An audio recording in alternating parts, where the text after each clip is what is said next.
Hello दोस्तों, मैं VK Paudwal agronomist किसान एग्रीटेक स्कूल में आपका हार्दिक स्वागत करता हूं।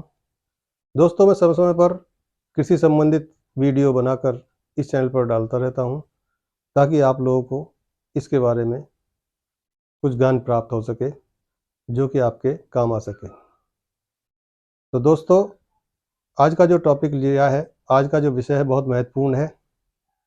जैसा कि आप सभी जानते हैं, सन 2023 को हम मोटे अनाजों के रूप में मना रहे हैं, जो कि सुपर फूड का दर्जा दिया गया है इसको, मिलेट्स को। तो इसी में जो मिलेट्स हैं, इसी में एक फसल आती है फिंगर मिलेट्स, रागी, मंडुवा। आइए आज इसी फसल के बारे में मैं आपको विस्तार से बताता हूं कि मिलेट्स की खेती, फिंगर मिलेट्स की खेती कैसे की जाती है। मंडुवा या रागी भी बोलते हैं इसको। तो आइए विस्तार से चर्चा करते हैं। किसी भी फसल को लेने के लिए मिट्टी का चयन किया जाता है, किस प्रकार की भूमि चाहिए। तो मंडुवा के लिए या रागी के लिए alluvial soil, loamy soil and Sandy soil काफ़ी अच्छी रहती है, और वहाँ पर ड्रेनेज का सिस्टम अच्छा होना चाहिए, जल निकास का साधन ठीक होने चाहिए। एलुवियल सॉयल तो वो है जो नदियों द्वारा लाई गई मिट्टी है। सैंडी सॉयल वो है जो रेतीली मिट्टी है, हल्की ज़मीन है, हल्की भूमि। और लोमी जो है वो दोमट भूमियाँ हैं। इन तीनों प्रकार की मिट्टी में ये फसल भली भांति उगाई जा सकती है। फिर बात आती है जलवायु की। किसी फसल को उगाने से पहले हम देखते हैं जलवायु का चयन करते हैं। तो इसके लिए जलवायु में क्या आता है, एक तो टेम्परेचर और वहाँ का रेनफॉल, वर्षा कितनी होती है और वहाँ का तापमान क्या रहता है। मुख्य रूप से जलवायु इन्हीं दो बातों पर आधारित होती है। इसके लिए जो औसत तापमान है 26 डिग्री से 29 degree centigrade, 26 to 29 degree centigrade इसके लिए उपयुक्त तापमान है रहता है। वर्षा, यदि वर्षा 500 से 900 मिलीमीटर है तो ऐसे स्थानों पर इसकी खेती अच्छी तरह की जा सकती है। आती है फील्ड प्रिपरेशन, खेत की तैयारी कैसे करें। की तैयारी में क्या करना है कि 1-2 जुताई, गहरी जुताई करनी चाहिए, डीप प्लोइंग, और ज़मीन को भुरभुरा कर लेना चाहिए, मिट्टी को। उसके बाद चैनल या बेड बनाने चाहिए 10 या 20 स्क्वायर मीटर के हिसाब से। और अंतिम जुताई से पहले खेत में फार्म यार्ड मैन्योर या कंपोस्ट खाद मिला देनी चाहिए। अब आता है वैरायटी का चयन कैसे किया जाए, सिलेक्शन ऑफ वैरायटी। इसके लिए हर क्षेत्र के लिए अलग अलग वैरायटी हैं। तो कुछ वैरायटीज़ के नाम यहाँ पर मैं दे रहा हूँ जो कि ऑल ओवर इंडिया, पूरे भारतवर्ष में उगाई जाती हैं। सबसे पहली वैरायटी है VL मंडुवा 315। बहुत अच्छी वैरायटी है, इम्प्रूव्ड वैरायटी है ये, और पैदावार भी इसकी अच्छी है। फिर है VL मंडुवा 324, 324। एक है VL मंडुवा 347। फिर है VL मंडुवा 352। वैरायटी है GPU 48, बहुत अच्छी वैरायटी है ये। इसका दाना मोटा होता है और पैदावार अच्छी होती है। फिर GPU 66 है, GPU 67 और KMR 301। ये तो वैरायटी हो गई। इसमें से आप कोई वैरायटी सेलेक्ट कर लें अपने क्षेत्र के हिसाब से, और अब बीज का चयन इस प्रकार से कर लीजिए। उसके बाद आता है सीड ट्रीटमेंट, बीज का उपचार। कोई भी बीज बोने से पहले उसको उपचारित करना बहुत ज़रूरी होता है। तो बीज को उपचार करने के लिए कार्बनडिज्म या थीरम 2 से 3 ग्राम पर केजी के हिसाब से लगा देना चाहिए बीज में। बीज को उपचारित कर लेना चाहिए। इसका ऑर्गेनिक मेथड भी है। यदि आप बीज को उपचारित करना चाहते हैं तो एक ऑर्गेनिक विधि भी है, जैविक विधि। इसमें ट्राइकोडर्मा नियम ले लेते हैं, या फिर आप सूडोमोनास फ्लोरोसेंसिस भी ले सकते हैं, जिसकी 5 ग्राम की मात्रा 1 किलो बीज के लिए पर्याप्त है। बात आती है बुआई के समय की, कि किस समय बोया जाए इसको। इसके 2 मेथड हैं इसको बोने के। डिफरेंट रीजन में, डिफरेंट भागों में, देश के कई भागों में अलग अलग समय पर बोया जाता है। मेनली जो इसकी सोइंग है वैसे वो जून और जुलाई, मई जून जुलाई 3 महीने के अंदर ही करनी होती है। जैसे कि पहाड़ी क्षेत्र में, हिल्स में, 6 मई से मध्य जून तक, 15 मई से 15 जून तक इसकी बुआई कर देनी चाहिए। अन्य भागों में जून जुलाई जो है इसकी, चाहे वो रेनफेड क्रॉप है चाहे वो इरीगेटेड एरिया है, जून जुलाई में इनकी वो बुआई कर देनी चाहिए। जहाँ प्योरली रेनफेड है, जहाँ बिल्कुल बारिश के ऊपर निर्भर है, वहाँ जून का जो पहला पखवाड़ा है 1 जून से लेकर 15 जून तक इसको बुआई कर देनी चाहिए। आती है बात इस प्लांट टू प्लांट और पौधे से पौधे की दूरी, मतलब पौधों की संख्या कैसे मेंटेन करनी है, क्योंकि प्लांट पॉपुलेशन बहुत मायने रखती है। इसका बहुत बड़ा महत्व है कि किसी फसल में पौधों की संख्या कितनी होनी चाहिए जिससे कि एक ऑप्टिमम उपयुक्त पैदावार मिल सके। के लिए दो मेथड हैं। एक तो डायरेक्ट सोइंग है। यदि आप डायरेक्ट बुआई कर रहे हैं तो इसमें 4 किलो बीज लगेगा पर एकड़ और पंक्ति से पंक्ति का फासला रो टू रो 20 से 30 सेंटीमीटर और प्लांट टू प्लांट 10 से 15 सेंटीमीटर रखें। आपने डायरेक्ट सोइंग की है तो प्लांट पॉपुलेशन मेंटेन के लिए थिनिंग कर देनी चाहिए डायरेक्ट सोइंग मेथड में। यदि आपने डायरेक्ट सोइंग की है तो प्लांट पॉपुलेशन मेंटेन करने के लिए थिनिंग बहुत जो आवश्यकता है। पौधों की विरल कर देना चाहिए, पौधों की सघनता को कम करना चाहिए। ट्रांसप्लांटिंग, इसमें 2 kg सीड पर एकड़ लगता है, 2 kg सीड पर एकड़। इसमें row to row 20, plant to plant 15 centimetre है। ये जो नर्सरी है आपकी, जो आपने पौध तैयार की है 21 से 25 दिन की जब पौध हो जाए तो वो ट्रांसप्लांट करने के लिए बिल्कुल तैयार हो जाती है। इस अवस्था में इसको ट्रांसप्लांटिंग कर देना चाहिए। और ट्रांसप्लांटिंग करते वक्त ध्यान रखना चाहिए कि 2 सीडलिंग एक स्थान पर लगनी है, 2 सीडलिंग पर हिल। एक जगह पर 2 पौधे लगाने हैं 3 सेंटीमीटर की गहराई पर। सिंचाई की व्यवस्था, हेड क्रॉप है और सिंचाई की व्यवस्था बहुत कम है, 1 सिंचाई या 2 सिंचाई कर सकते हैं यदि तो टिलरिंग और फ्लावरिंग स्टेज पर 1 सिंचाई या 2 सिंचाई आप कर दें। क्या रहेगा इस फसल के लिए, तो आपको एक संतोषजनक पैदावार मिल सकती है।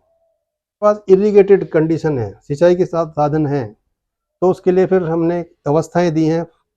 फसलों की अवस्था के हिसाब से सिंचाई करनी चाहिए। जैसा कि एक स्टेज है एस्टेब्लिशमेंट स्टेज, जब ये पौधा जड़ अपनी स्थापित कर रहा होता है जमीन में, इसको कहते हैं एस्टेब्लिशमेंट स्टेज। इस अवस्था में कर देनी चाहिए। जब ये एस्टेब्लिशमेंट हो जाए तो फिर आती है वेजिटेटिव ग्रोथ स्टेज, 25 दिन पर होती है। उसके बाद जो है 2 सिंचाई कर देनी चाहिए। और फिर आती है फूल खिलने की अवस्था, फ्लावरिंग स्टेज कहते हैं जिसको। इससे 55 दिन की तक रहती है। 55 दिन की जो अवस्था है ये फ्लावरिंग स्टेज में आती है और इसमें 2 सिंचाई कर देनी चाहिए, 2 सिंचाई की व्यवस्था होनी चाहिए। फिर आती है मैच्योरिटी स्टेज, जब फसल 56 दिन की हो जाए, 56 डेज की हो जाए, तो उसके बाद 1 सिंचाई या 2 सिंचाई की आवश्यकता पड़ती है। ये जो है जब दाने पूरे पड़ जाएं, बाली में भर जाएं, ग्रेन फॉर्मेशन कंप्लीट हो जाए, तो उस अवस्था में सिंचाई बंद कर देनी चाहिए। अवस्था में ज़्यादा सिंचाई करते हैं बाद में तो दाने की क्वालिटी कम हो जाती है, क्रॉप की क्वालिटी कम हो जाती है, जिससे कि बाज़ार में मूल्य उसका कम मिलता है। इसलिए ध्यान रहे कि जब दाने बाली में भर जाएं, पूरा ग्रेन फॉर्मेशन हो जाए, तो उस वक्त सिंचाई बंद कर देनी चाहिए। न्यूट्रिएंट मैनेजमेंट, मात्राएं कैसे कैसे देनी है वो मैं आपको बता रहा हूँ। न्यूट्रिएंट मैनेजमेंट, पोषक तत्वों की मात्रा, nitrogen, phosphorus, potash, 60 kg nitrogen, 30 kg potash और 30 kg phosphorus, 30 kg potash NPK per hectare, ये रिकमेंडेड है ये डोज। इसमें क्या करना है कि बुआई के समय नाइट्रोजन की आधी मात्रा और फास्फोरस की पूरी मात्रा और पोटास की पूरी मात्रा बेसल डोज में ही डाल देनी चाहिए बुआई के समय जमीन में। बाकी बची हुई नाइट्रोजन जो है वो बुआई के 15 दिन बाद या ट्रांसप्लांटिंग के 15 दिन बाद, और यदि आपने डायरेक्ट सोइंग करी है तो उसके 25 दिन बाद। 2 अवस्था है। यदि ट्रांसप्लांटिंग हुई है तो ट्रांसप्लांटिंग के 15 दिन बाद बची हुई नाइट्रोजन जो है वो डाल देनी चाहिए, और यदि आपने डायरेक्ट सोइंग की है तो सोइंग के 25 दिन बाद नाइट्रोजन डाल देनी चाहिए। उसके बाद आता है वीड मैनेजमेंट, खरपतवार नियंत्रण। हर्बिसाइड जैसे ब्यूटाक्लोर है, प्रेटिलाक्लोर है, जिसकी 1.2 kg की मात्रा प्री इमरजेंस स्टेज में, ये प्री इमरजेंस ट्रीटमेंट है जहां पर ट्रांसप्लांटिंग किया आपने, ये ट्रांसप्लांटिंग वाली स्टेज में है। यदि आपने क्रॉप ट्रांसप्लांट की है तो ये ब्यूटाक्लोर या पेट्रिलाक्लोर 1.25 kg की मात्रा पर हेक्टेयर के हिसाब से डाल देनी चाहिए। इमरजेंसी ट्रीटमेंट है, यदि आपने डायरेक्ट सोइंग की है तो बुआई के बाद 2 दिन के अंदर आइसोप्रोटान का स्प्रे कर देना चाहिए, जिसकी मात्रा 0.75 kg पर हेक्टेयर है। आइसोप्रोटान 0.75 kg पर हेक्टेयर के हिसाब से जमीन में स्प्रे करना चाहिए या मिट्टी में बखेर देनी चाहिए। तीसरा है, हाथ से भी मैनुअल वीडिंग कर सकते हैं। जब फसल 30 दिन की हो जाए तो वीड कंट्रोल कर सकते हैं। बुआई की हुई है तो पोस्ट इमरजेंसी में 2,4-D सोडियम साल्ट की आधा किलोग्राम की मात्रा पर हेक्टेयर, जब खरपतवार जम जाए आपके, जब फसल 10 दिन की हो जाए, यदि आपकी फसल 10 दिन की हो जाए जर्मिनेशन के बाद 2,4-D का स्प्रे कर देना चाहिए। सिस्टम किस किस फसल के साथ उगाया जा सकता है, तो रिकमेंडेड है कि सोयाबीन के साथ इसको उगा सकते हैं। जहाँ पर पहाड़ी क्षेत्र है वहाँ पर इसको सोयाबीन के साथ उगाया जाता है इंटरक्रॉपिंग में। इसमें जो रेशो रहता है, अनुपात रहता है, 1 पंक्ति सोयाबीन की और 1 पंक्ति की, या जो आपका फिंगर मिलेट है इसकी, इसी रेशो में इसको उगाया जाता है मिक्स क्रॉपिंग के रूप में। इंटरक्रॉप डिजीज और उसके कंट्रोल, इसके बाद बारी आती है कि इसमें बीमारियां क्या क्या लगती हैं और उसके उपचार क्या हैं। एक इसमें ब्लास्ट आता है 2.5 ग्राम पर लीटर वाटर के हिसाब से, या ट्राईसाइक्लोजोल 0.6 ग्राम पर लीटर वाटर के हिसाब से स्प्रे करना चाहिए। तो ब्लास्ट जो है कंट्रोल हो जाएगा और ब्लास्ट आएगा नहीं फिर। लीफ स्पॉट, एक लीफ स्पॉट एक बीमारी है, इसमें हेलीमैंथियोस्पोरियम के द्वारा होती है। इसके लिए मैंकोजेब 2.5 ग्राम पर लीटर वाटर के हिसाब से पानी मिलाकर घोल कर देना चाहिए। तो ये लीफ स्पॉट वाली डिजीज जो है कंट्रोल हो सकती है। फिर ऑर्गेनिक कंट्रोल भी हैं कुछ, लेकिन वो बीज बुआई के समय ही किए जाते हैं। खड़ी फसल में तो यदि आ जाता है रोग तो ये आप कर सकते हैं, लेकिन यदि आपने सीड को ट्रीटमेंट किया है ट्राइकोडर्मा हरोजेनियम 5 ग्राम पर केजी, बाद खड़ी फसल में 2 स्प्रे आप सूडोमोनास फ्लोरोसेंसिस का 0.5% का घोल बनाकर। तो ऑर्गेनिक कंट्रोल के 2 मेथड हैं, एक तो सीड ट्रीटमेंट, बीज उपचार कर दिया जाए ट्राइकोडर्मा हॉरिजेनियम, जो कि 5 ग्राम पर केजी सीड के हिसाब से लगेगा। उसके बाद 2 स्प्रे खड़ी फसल में करने हैं स्टैंडिंग क्रॉप में सूडोमोनास फ्लोरोसेंसिस के, जो कि 0.5% का होना चाहिए। उसके बाद डाउनी मिल्ड्यू आता है, जो कि फॉक्सटेल मिलेट में ज़्यादा आता है और इनमें भी आता है, जो मिलेट्स में, बाकी मिलेट्स में भी आ सकता है। इसके लिए सीड ट्रीटमेंट करना बहुत ज़रूरी है। सीड ट्रीटमेंट को रीडोमिल के द्वारा, रीडोमिल 2 ग्राम पर केजी सीड के हिसाब से बीज उपचार करना चाहिए। तो ये डाउनी मिल्ड्यू आप कंट्रोल कर सकते हैं। बीज उपचार के वक्त ही ये एक टीका हो जाएगा, टीकाकरण कहते हैं इसको, एक वैक्सीन लग गया है समझिए, तो ये डाउनी मिल्ड्यू नहीं आएगा। उसके बाद बारी आती है हार्वेस्टिंग की। हंसिया द्वारा जो है इसको कटाई कर सकते हैं और इसमें स्टैगर्ड हार्वेस्टिंग की जाती है। स्टैगर्ड हार्वेस्टिंग का मतलब होता है कि कई बार में कटाई होती है, जैसे जैसे बालियां पकती रहती हैं उन बालियों की कटाई हो जाती है। उदाहरण के लिए जैसे टमाटर का पौधा है, उसमें कुछ टमाटर लाल हो जाते हैं और कुछ हरे होते हैं। तो सबसे पहले लाल टमाटर को पिकिंग कर लिया जाता है, हार्वेस्ट कर लिया जाता है, और हरे टमाटर को पकने के लिए छोड़ दिया जाता है। इसको स्टैगर्ड हार्वेस्टिंग कहते हैं।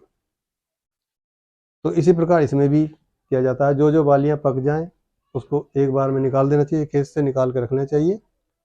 यदि आप उसी खेत में छोड़ देंगे पकी बाली को तो इसके दाने खेत में गिरने लगते हैं, उनको वहाँ नहीं छोड़ना चाहिए। तो इस प्रकार से इसकी हार्वेस्टिंग की जाती है। इसके बाद इन बालियों को सुखा लिया जाता है। सुखा के फिर उसको मैनुअल थ्रेसिंग कर सकते हैं और मशीन से भी थ्रेसिंग कर सकते हैं। तो इस प्रकार इसकी खेती की जा सकती है और बहुत अच्छी पैदावार, यदि आप ये विधि अपनाते हैं जो मैंने विधि बताई हैं, जो टेक्नोलॉजी, इस विधि से आप बहुत अच्छी पैदावार ले सकते हैं। तो किसान भाइयों, दोस्तों, ये वीडियो आपको कैसा लगा कमेंट बॉक्स में ज़रूर लिखिएगा और इस वीडियो को लाइक ज़रूर कर दीजिए। और यदि आप इसी प्रकार के वीडियो भविष्य में देखना चाहते हैं तो आप इस चैनल को सब्सक्राइब कर दीजिए ताकि मैं समय समय पर आपको ये वीडियो भेजता रहूँ। इसी के साथ जय किसान, जय भारत, नमस्कार।